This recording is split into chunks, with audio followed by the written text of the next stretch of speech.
దేవుని నామమున స్తోత్రములు. మీకు అందరికీ నా హృదయపూర్వకమైన వందనములండి. Praise the lord. చాలా సంతోషం. ఈరోజు మనం దేవుని సన్నిధికి వెళ్ళి రాగలిగాం. ఎందుకు చెప్తున్నానంటే భయంకరమైన దినాల్లో మనం ఉన్నాము. ఏ క్షణం ఏ వార్త వినాలో భయంకరమైన పరిస్థితిలో ప్రతి ఒక్కరూ ఉన్నారు. భయం అనేది గుండెల్లో ఇలా పట్టుకొని అందరూ ముందుకు సాగుతున్నారు. కొన్ని ప్రాంతాలు క్షేమంగా ఉన్నాంలే అనుకుంటే కుటుంబంలో సమస్యలతో, మరికొంతమంది ఆకలి దప్పులతో అల్లాడిపోతున్నారు, అలమటిస్తున్నారు, దాహానికి అల్లాడుతున్నారు. కొన్ని ప్రాంతాల్లో చూస్తే యుద్ధం, సంతోషంగా వెళ్ళారు, తిరిగి వచ్చేసరికి శవాలై రావటం మనం చూస్తూ ఉన్నాం, వింటున్నాం. చాలా దుర్దినాలు వచ్చేసినాయి. కానీ క్రైస్తవులమైన మనము కూడా ఎందుకున్నాము అని అంటే ప్రభు మనకి ఒక బాధ్యత అనేది ఇచ్చి ఉన్నారు. మనం ప్రార్థన చేయాలండి. దేవుడు మన దేశం కోసం, ప్రజల కోసం మనం ప్రార్థన చేయాలి. ఓకే, దేవుడు ఈ దినాన మనకి ఎంతో చక్కటి వాక్యం ఇస్తున్నారు. మనం ఒకసారి చూద్దాం. ద్వితీయోపదేశకాండం 30వ అధ్యాయం 16వ వచనంలో మనం చూద్దాం. ద్వితీయోపదేశకాండం 30:16. Okay, praise the Lord. నీవు బ్రతికి విస్తరించినట్లు నీ దేవుడైన యెహోవాను ప్రేమించి ఆయన మార్గములందు నడుచుకొని ఆయన ఆజ్ఞలను, కట్టడలను, విధులను ఆచరించమని నేడు నేను మీకు ఆజ్ఞాపించుచున్నాను. అట్లా చేసిన ఎడల నీవు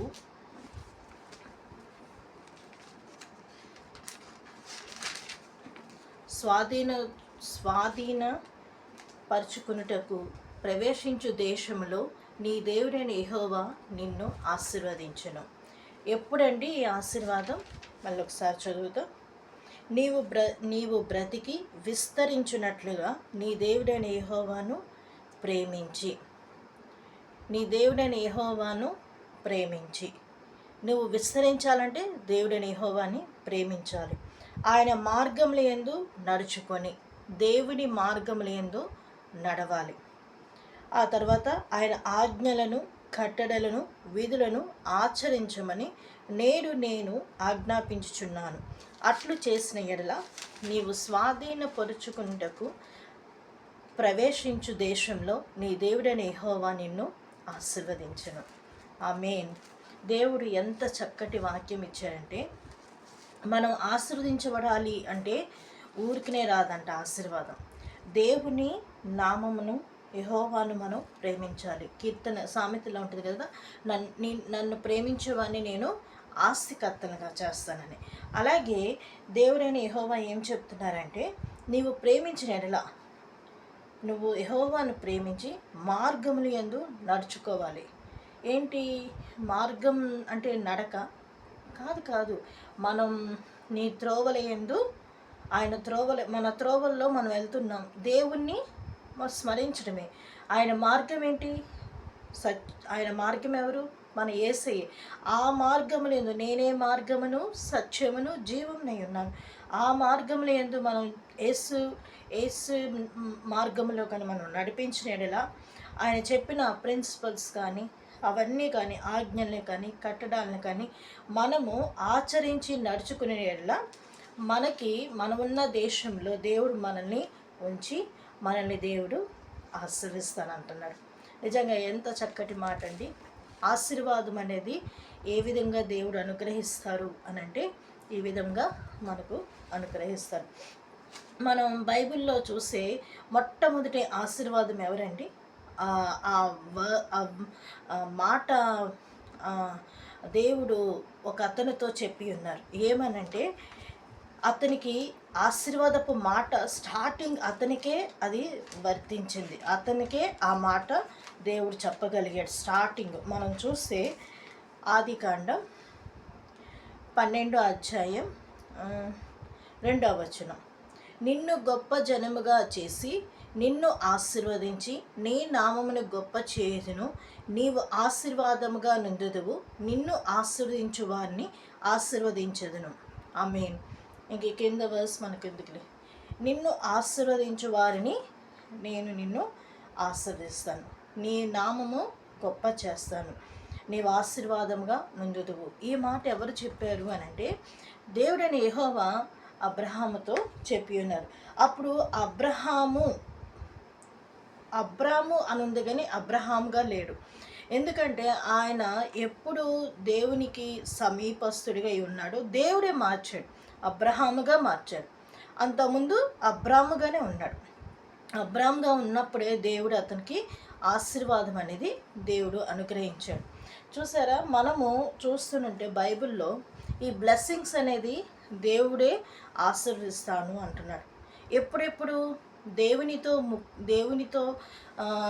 స్నేహితుడి వలె అబ్రహాము మాట్లాడుకుంటూ ప్రభువుకి అన్ని విన్నవించుకుంటూ చెప్పుకుంటూ వస్తున్నాడు. కాబట్టి ఆ బ్లెస్సింగ్స్ అనేది అతను అనుభవిస్తూ ఉన్నారు. దేవుడు ఆశీర్వదిస్తాననే మాట అతనితోనే ఫస్ట్ చెప్పి ఉన్నారు.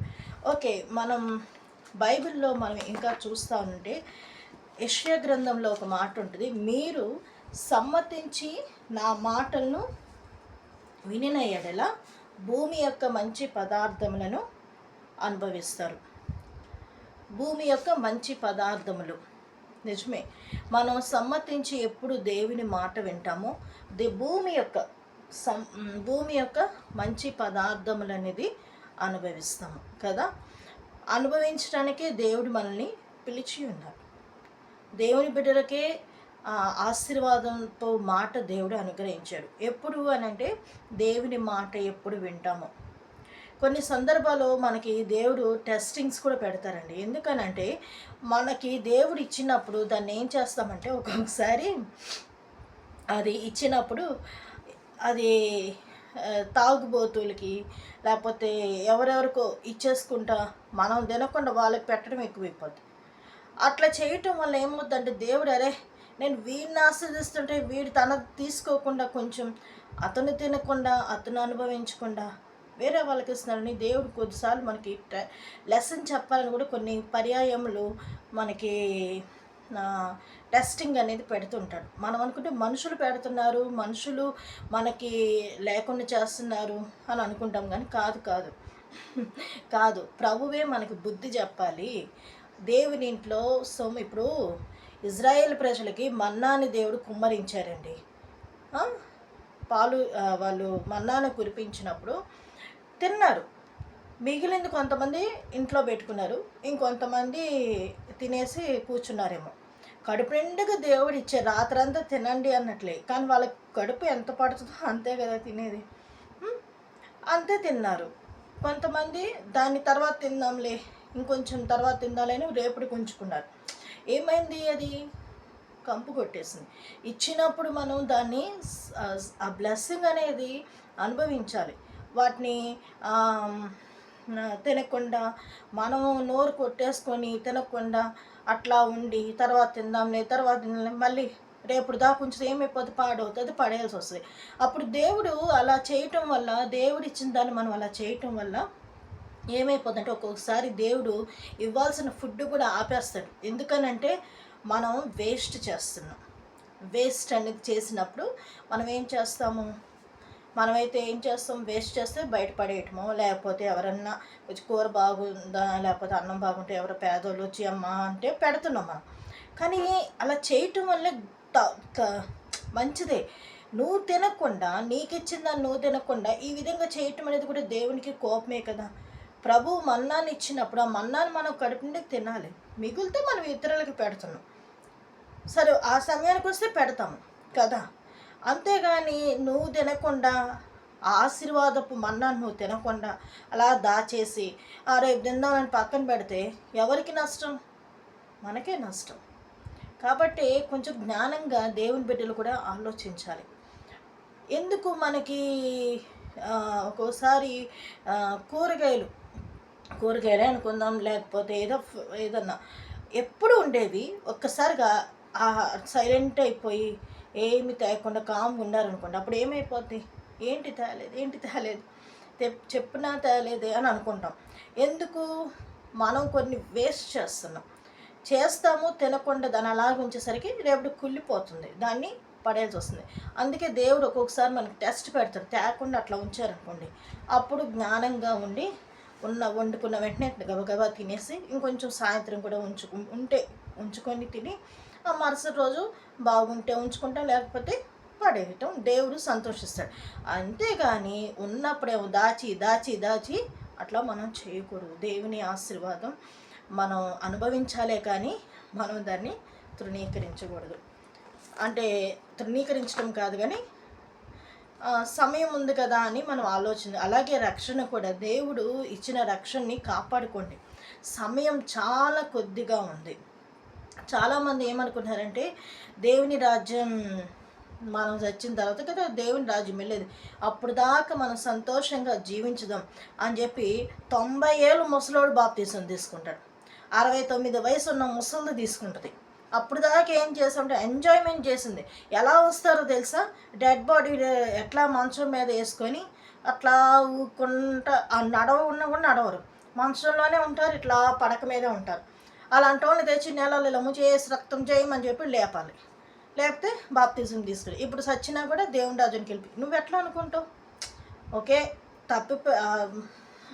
ఏసై సిలువ పక్కన అయ్యా నేను చేసిన పాపాలను నన్ను మన్నించు, దయచేసి నన్ను నీ రాజ్యంలో నన్ను కూడా, నీ పరదేశంలో నన్ను కూడా ఉంచుకో తండ్రి అని అంటే సరే ఒప్పుకున్నాడు. కాబట్టి ఒప్పుకున్నాడు.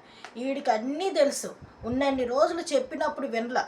ఎప్పుడు అది కూడా వాడికి మనసు పుట్టదు. ఆ చుట్టుపక్కల వాళ్ళ అమ్మమ్మ బామ్మ, ఆ కొడుకులో మనవరాలు అమ్మమ్మ బాప్తిజం తీసుకో అని అంటే వాళ్ళు చెప్తున్నప్పుడు వినకపోతే వీళ్ళే తీసుకుని వచ్చి ముంచి తీస్తారు. బాప్తిజం తీసుకుంది బాప్తిజం. ఎట్లా? మనస్సాక్షి మారాలి. మారకుండా ఎట్లా బాప్తిజం ఇస్తారు? ఉచితంగానే దేవుడు మనకి కృప దయచేశాడు. రక్షణ కూడా ఉచితంగానే దేవుడు ఇచ్చాడు. మనుషులు ఉచితంగానే ఇస్తారండి. కొంతమంది మంచి మనుషులు మనకు ఉచితంగా ఇస్తుంటారు. మళ్ళీ వాళ్ళు అడగరు, మేము ఇంత ఇచ్చాం కదా మాకు ఇవ్వండి అని ఎప్పుడు అడగరు. వాళ్ళు మంచి మనస్సాక్షితో ఇస్తారు. మనం మంచి మనస్సాక్షితో తీసుకుంటాం. ఎందుకంటే వాళ్ళు ఇచ్చేది ప్రేమతో ఇస్తున్నారు. వాళ్ళు మనసులో ఒకటి పెట్టుకొని దుర్మార్గురాలకి ఎందుకు ఇవ్వాలి అని అనుకోరు. మంచి మనసుతో ఇస్తారు. కాబట్టి ఆ ఇచ్చిన మనసుతో ఇవ్వటం వల్ల కొన్ని సందర్భాల్లో ఆయా సందర్భాల్లో అవి ఎట్లా వాడబడతాయంటే అనుకోకుండా కొన్ని సందర్భాల్లో వాడబడతాయండి. దేవా నీకు స్తోత్రం తండ్రి అని దేవునికి స్తోత్రాలు చెప్తుంటాం. ఎందుకు అని అంటున్నానంటే ఎక్స్పీరియన్స్తో చెప్తున్నా. కొన్ని మనం అనుకుంటాం, బలహీనపరచబడుతుంటాం కొన్ని సందర్భాల్లో, కానీ కాదు. ప్రభు చిత్తం ఒకటి ఉంది, మనం అది గ్రహించలేకపోతున్నాం. గ్రహిస్తే తర్వాత గ్రహిస్తాం కదా, మనం తర్వాత గ్రహిస్తాం. ఇక్కడ మనం చూస్తే సమ్మతించి దేవుని మాటలు వినిన ఎడల భూమి యొక్క మంచి పదార్థములను అనుభవిస్తారు. అదొక ఆశీర్వాదం, అదొక బ్లెస్సింగ్. దేవుని మాట వింటే, దేవుని ఆజ్ఞ వింటే, దేవుని విధులు వింటే మనం ఆశీర్వదించబడతాం. అప్పుడు దేవుడు మనకి శ్రేష్టమైన ఫలములతో మనల్ని ఆయన నింపుతున్నారు. ఓకే, మనం ఇంకొక మాట మనం చదువుకుందాం. పేతురు రాసిన మొదటి పత్రిక 3వ అధ్యాయం 9వ వచనం చూద్దాం. ఆశీర్వాదమునకు వారసులగుటకు మీరు పిలువబడితిరి గనుక కీడునకు ప్రతి కీడైనను దూషణకు ప్రతి దూషణైనను చేయక దీవించుడి. ఆశీర్వాదమునికి వారసులగుటానికే మనల్ని పిలిచారు ఇక్కడ దేవుడు. ఇప్పుడు అంటే ఏంటండి ఆశీర్వాదం అంటే? మొన్నని కాదు, చాలామంది మమ్మల్ని అంటారు, మాట వస్తే మా బంధువులే కొంతమంది నాకు తెలుసు, ఏం ఆశీర్వాదంలే అమ్మ, ఎప్పుడు వచ్చామో అలాగే ఉన్నారు మీరు అని అంటుంటారు మమ్మల్ని చూసి. అప్పుడప్పుడు మనసు చూక్కమంటది. ఒకరోజు నేను ఇలాగే బాధపడుతూ, నిజమే తండ్రి, మా పిల్లలు అంటే సండే స్కూల్ పిల్లలే కానీ అంతకుముందు ఉన్న పిల్లలే కానీ వాళ్ళని చూసినప్పుడు వాళ్ళు ఒక్కొక్కరు డాక్టర్స్ అని, ఒకళ్ళు ఇంజనీర్స్ అని, వాళ్ళు ఇంకొకరేమో ఏదో పని చేసుకుంటా టీచర్గా ఉండి అట్లా జాబ్స్ చేస్తున్నారు పిల్లలు. నేను కొంచెం బాధపడ్డాం, ముగ్గురమే బాధపడి అలా ప్రార్థన చేసుకుంటా కూర్చున్నా. ఒకరోజు దేవుడు నాతో మాట్లాడుతున్నారు. ఎందుకు బిడ్డ బాధపడుతున్నావు అనంటే, యేసయ్యా అందరూ ఉద్యోగాలు చేస్తున్నారు, వాళ్ళకి తగ్గది వాళ్ళు చేసుకుంటారు. మాకు చిన్నప్పటి నుంచి నీ మందిరంలో ఉంచేసి సేవ సేవ అని ఉంచేశారు. మా నాన్న పోతే మా పరిస్థితి ఏంటి? మా నాన్న ఏమంటారు, ఉన్నంత వరకు ఉంటారు, తర్వాత దేవుని చిత్తం మీరు అన్నట్లు అంటున్నాడు. మరి ఏంటి మాకు అర్థం కావట్లేదు యేసయ్య అని నేను బాధపడతానంటే, నా చిన్నప్పుడు మాకు ఒక ఆంటీ మేరీ ఆంటీ అని ప్రేమ గారికి బంధువులు అవుతారు.